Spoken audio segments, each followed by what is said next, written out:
दोस्तों, कारगिल के इलाके में हजारों की तादाद में लोग सड़क पे आए और खमेनेई जो कि सुप्रीम लीडर है ईरान के, उनके सपोर्ट में लोग सड़क पे आ गए। अब लोग ये पूछ रहे हैं कि भाई साहब, इनका उनसे क्या लेना देना। देखिए दोस्तों, जियोपॉलिटिक्स है, रिलीजन है, ये सब वेरी क्लोजली इंटरट्वाइंड रहते हैं, ये जुड़े रहते हैं। और आज मैं आपको ये समझाऊंगा कि हो क्या रहा है। पूरा ईरान का जो मामला हो रहा है ना, और ट्रंप आज करूंगा अटैक, कल करूंगा अटैक, नहीं करूंगा अटैक, सब कुछ ठीक हो गया, सब कुछ बर्बाद हो गया। हर रोज उसके स्टेटमेंट बदलते हैं जहां तक ईरान का ताल्लुक है। और तीसरी बात, ये जो आसपास के अरब देश हैं, अरब देश अचानक ये कहने लगे कि नहीं साहब, एक काम करिए, आप ईरान पे अटैक मत कीजिए। They are telling the Americans, don't attack Iran. Iran उल्टा उनसे कह रहा है कि हमारे ऊपर हमला हुआ तो जो अमेरिकन बेसिस तुम्हारे मुल्क में है, यानी कि कतर में है, सऊदी अरब में है, हम उसके ऊपर हमला कर देंगे। फिर अरब देश कह रहे हैं कि देखो, अगर तुमने हमारे ऊपर हमला करा तो हम तुम्हें नहीं छोड़ेंगे। अब दोस्तों, सारी की सारी चीजें चल रही हैं। यहां पे मैगजीन है the Chanakya diaries. The Chanakya diaries ये हमारी मैगजीन है, बहुत अच्छी मैगजीन है। और इसमें आर्टिकल्स हैं, बेहतरीन आर्टिकल्स हैं, geopolitics, foreign affairs, national security, defence, हथियारों के बारे में।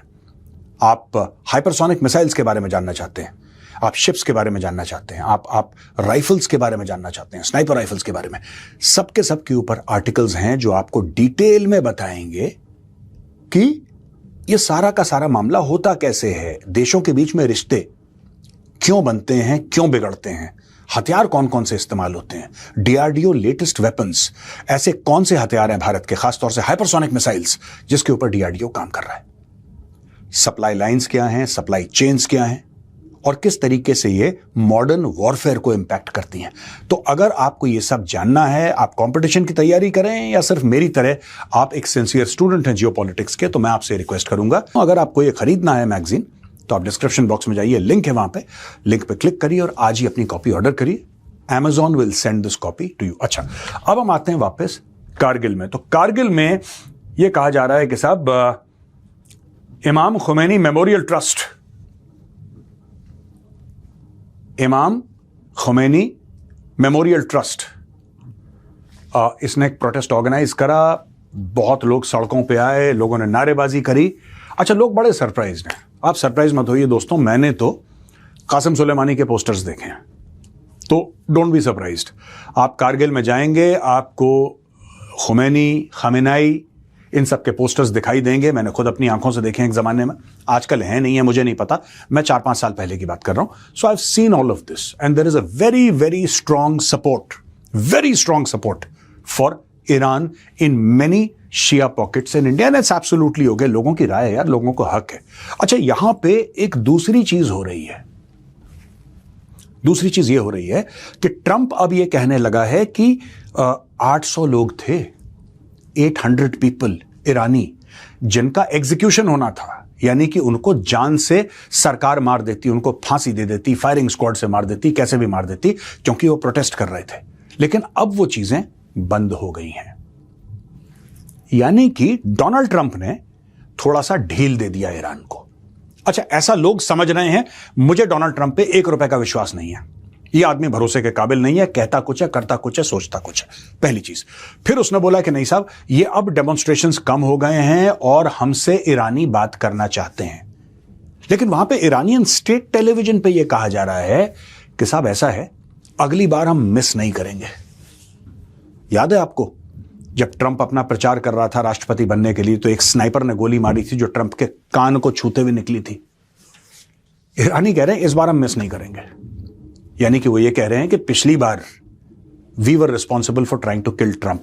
ऐसा मुझे लगता है वो यही कह रहे हैं, because they are saying that this time we will not miss. दोस्तों, मैं आपको एक बात क्लियर कर दूं कि अमेरिका तभी बीच में पड़ेगा जब अमेरिका को लगेगा कि एक टिपिंग पॉइंट आ रहा है। प्रोटेस्ट इतने ज्यादा फैल गए हैं कि अब ये रेजिम जो है गिरने वाली है, हल्का सा धक्का दो, दीवार गिर जाएगी, तब अमेरिका बीच में आएगा। और यही सलाह इजराइल ने अमेरिका को दी है। अच्छा, लेकिन इसमें भी 2-3 वेरिएबल हैं। ईरान इज नॉट वेनेजुएला, यह बात डोनाल्ड ट्रंप को पता है। ठीक है, वेनेजुएला में गए ये लोग और डेल्टा फोर्स को भेजा और ठा उन्होंने करी और पकड़ के ले गए प्रेसिडेंट को और उसकी वाइफ को। You can't do that in Iran. Iran लड़ने वाला देश है, ईरान झुकने वाला देश नहीं है। किसी को ऐसा लगता है कि फौजी भेजेगा ईरान के अंदर, ईरानी खा जाएंगे उसको। मैं आपको बता रहा हूं, ईरान इज नॉट पाकिस्तान। किसी को एक गलत फहमी है कि ईरान पाकिस्तान जैसा है कि आपने एक रोटी एक बोटी फेंक दी और दुम हिलाते हुए आ गया चाटने। Iran is not like that. Iran लड़ेगा। और मेरी जितने भी डिफरेंस ऑफ ओपिनियन है with the regime, and I don't like the Iranian regime, but I would like to say Iran is not Pakistan. Iran will fight.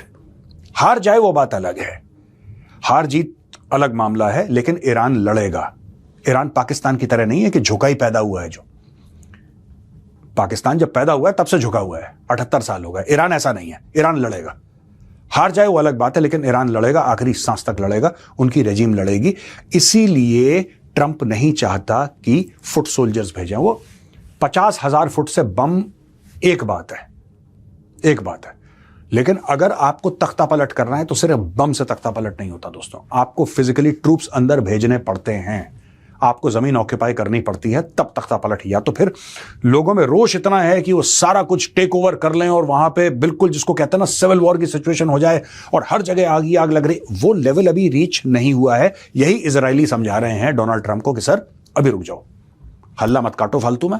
जब होगा हम आपको बता देंगे कि sir now do it then do it.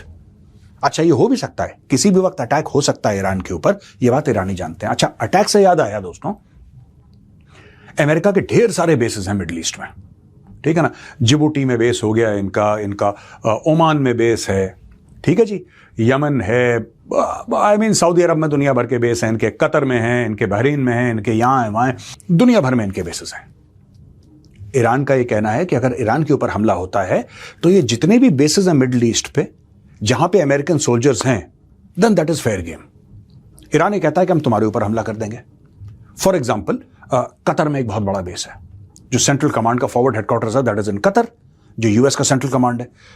तो हम उधर हमला कर, ये मैं उदाहरण दे रहा हूं आपको, specifically they have not told Qatar की जी तुम्हारे इस बेस के ऊपर हमला करेंगे, लेकिन ये बात है कि लेट्स से दे अटैक दी कतरी एयरबेस। अब कतरी जो हैं वो ये कह रहे हैं कि अगर हमारे सॉवरेन लैंड पे हमला हुआ तो हम वापस तुम्हारे ऊपर हमला करेंगे।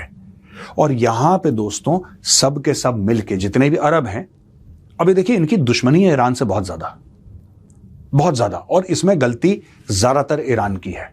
ईरान की आदत है हिजबुल्लाह, हमास, ऐसे ये सब आतंकी संगठन बना के और पूरे मिडिल ईस्ट में हर एक देश में डाल रखे हैं, और यही ईरान की फॉरेन पॉलिसी का एक बहुत मजबूत पिलर है। ये तो एक बात है, राइट। दूसरी बात यह है कि यार ईरान जब काम करता है ना, it works on a hub and spoke model. तो आप ये मत सोचना कि आपने ईरान के ऊपर हमला करा तो ईरान तक ही सीमित रहेगा, ऐसा बिल्कुल भी नहीं है। And nobody should make a mistake in thinking that if you attack Iran it stays limited to Iran. No, it does not. Iran की जितनी भी प्रॉक्सीज हैं दोस्तों वो एक्टिव हो जाएंगी। सबसे पहले मैं आपको बता रहा हूं, तो आपके जो शिपिंग लेन्स हैं, आपके जो पोर्ट्स हैं, आपकी जो रिफाइन, ईरान को एक बात पता है कि अगर हमारे ऊपर हमला हुआ, सबसे पहले हमने क्या, ईरान कभी इतना पैसा खर्च नहीं करा चलो मैं तेल अवीव पे एक बम मार, वो ठीक है अपने लोगों को दिखाने के लिए तेल अवीव पे बम मार दिया और हाइफा पे बम मार दिया, मिसाइल मार दी, वो एक अलग बात है। अमेरिकन को जवाब देने के लिए उनके बेस पे 8-10 मिसाइलें मार दी, दैट्स अ सेपरेट मैटर।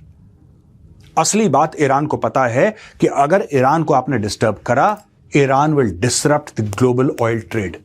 दोस्तों स्ट्रेट ऑफ हॉर्मुज है, ये आप देख रहे हैं ना bend, you look at this bend, map पे देखिए, ये जो मोड़ है ना, ये that is the straight of Hormuz.